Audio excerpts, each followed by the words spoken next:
Hey guys, Roddy here, and today is Samsung Day. Yes, most of you have probably been combing the internet and all over YouTube looking at videos about Samsung and their Unpacked event. It was a great day.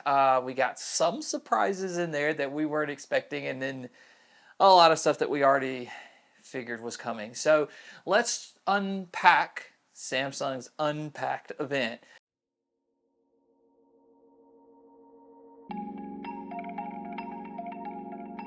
But first, before we go anywhere, guys, please, I am on my way to 500 subscribers, and I would greatly appreciate a subscribe from you if you love tech, if you love reviews, if you love seeing things come out, if you love people doing long-term reviews that's longer than 2 weeks with a device. You want to see what it's like a month from now, a year from now, maybe even 2 years from now. This is the channel for you. I'm not paid by anyone. No one sends me a review unit. This is my own thoughts, true real world power user type stuff. I'm a true deal power user. I use my mobile for everything from pictures, videos, and on the go doing work. I use it for just about everything. And when I don't, I use a computer. So if you want to know what it's like for a power user, somebody that is heavily using their device, switching and using them side by side with their competitors, be sure to hit that like and subscribe button here so I show up in your feed, and let's go talk about some Samsung stuff. So Samsung Unpacked today, we finally got to see the S23, S23 Plus, and the S23 Ultra. And it was a pretty good day. We got some things that I don't think we were expecting. Some of you may not care. Some of you may be like, gimmicky. But again, in true Samsung fashion, they were definitely pushing the envelope today. Probably gonna start with my biggest highlight of the event, and that was to see head leadership of Qualcomm and Google standing on stage with Samsung CEO. I mean, to see the guys that are up there that are basically controlling this space, this mobile space that we're in, talking about working together, sharing collaborations together, gets me really excited to see what the future of both Qualcomm and Google are going to be and how that works with Samsung and vice versa. So that's very, very exciting. On top of the S23, S23 Plus, and S23 Ultra, we also got to see Samsung's newest laptop computers, their pro level, ultra level computers. We got to see a 2-in-1, which is their new Samsung Book 3. They have just a regular laptop, and then they've got their 2-in-1 that came out. Really good specs there. Finally going from a 60 hertz refresh rate up to 120 hertz. Thank you, Samsung. They grew their trackpad is a little bit bigger. Plus, we've got a lot more internal hardware that is supposed to help tremendously with things like gaming or high intensity editing from pictures and videos and so on. So Samsung is moving more into that creator space, which I can greatly appreciate. It's nice to see that finally a computer that's not a Mac is concerned about that space. So that's really good as well. But the big star of the show today was not the laptops. As exciting as it was, they were kind of overshadowed by what came out first, and that was our new S line of phones. We've seen the leaks, we've seen the renders, we've seen the rumors. We've heard and read everything, and we kind of pretty much had all the specs in front of us before it happened. But there were a few things that we saw that got me very excited. We kind of got some more in-depth look at Samsung's camera system.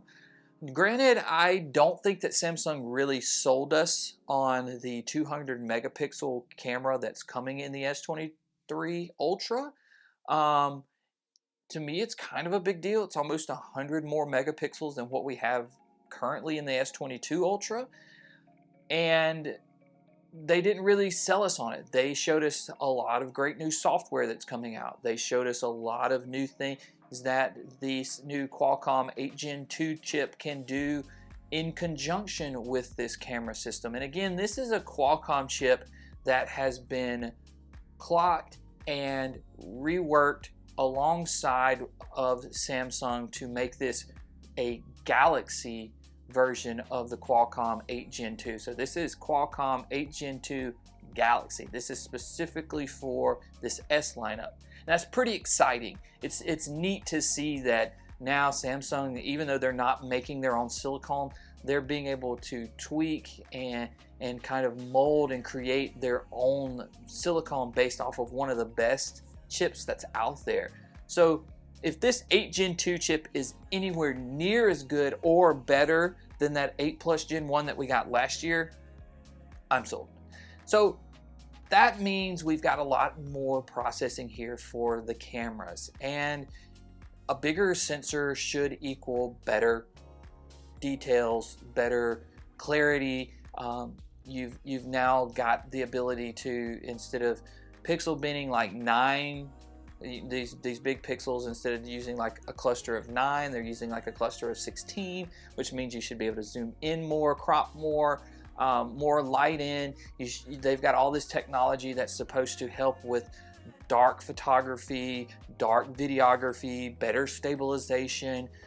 You've got better image stabilization going on, where it's all increased. You've got all these numbers that they throw out: 22% better, 30% better, 15% better. Ultimately, we won't know until it gets into the real world scenario and we actually use these. But from what everyone's talked about with hands-on, it's very impressive. It's not just a little impressive, but people are talking about it's actually noticeable just handing this phone to someone in just a few minutes going, okay. But there's also some downsides that I didn't understand why Samsung did what they did, especially in the Ultra. Instead of the base model being 256 gigs, which is a bump, you know, in storage space, we had the base storage last year was 128. Now we're just starting at 256, 512, and 1 terabyte, which is great.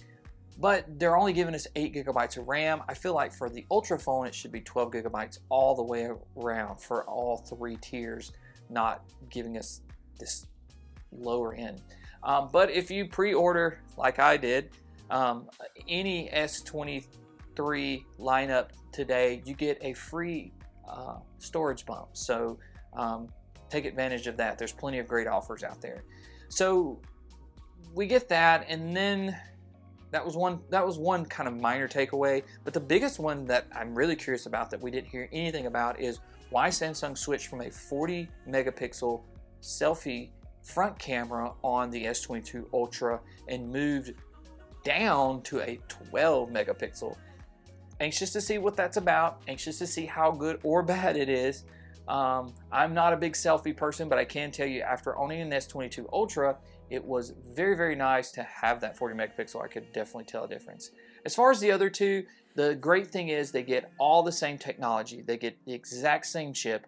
They get nearly the same storage, no 1 terabyte, but we've got 256 and 512 in the S23 and S23 Plus.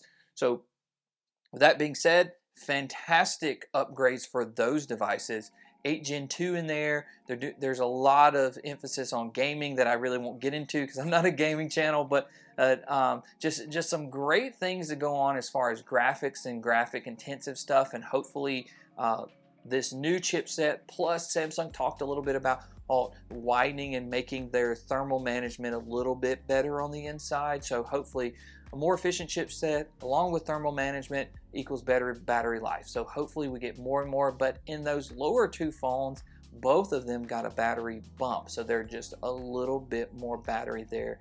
If you weren't happy with the battery life last year, hopefully it's 15, 20, 30% better this year, and that new chipset hopefully extends it. So overall, I was very impressed. I liked seeing that Google and Qualcomm were actually in the building. They were actually there to talk. They were actually on stage, you know, saying, yeah, we're working together.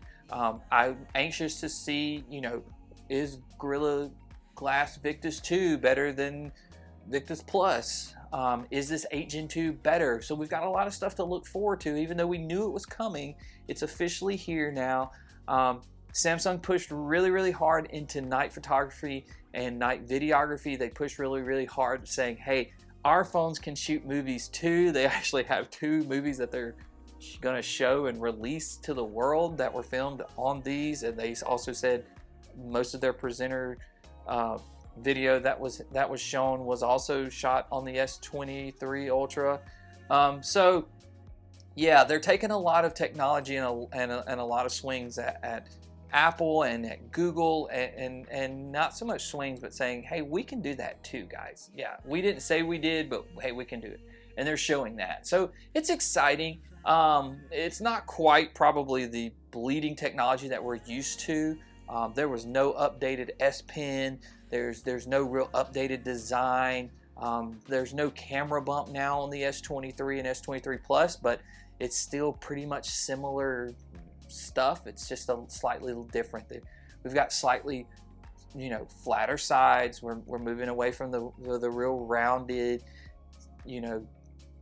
I don't know what you call it, kind of teardropped edges to more flat sides, which is, commonplace now. It makes it easier to hold. I appreciate it. But I heard that they talked a little bit about it, but the S22 Ultra or S23 Ultra now is not quite as sharp on the corners. It's a little more blended, a little flatter, a little nicer to hold. So looking forward to all of that. But did I get something? Yes. Stay tuned for the S23 Ultra coming in-house. Thank you guys so much. We will see you next time.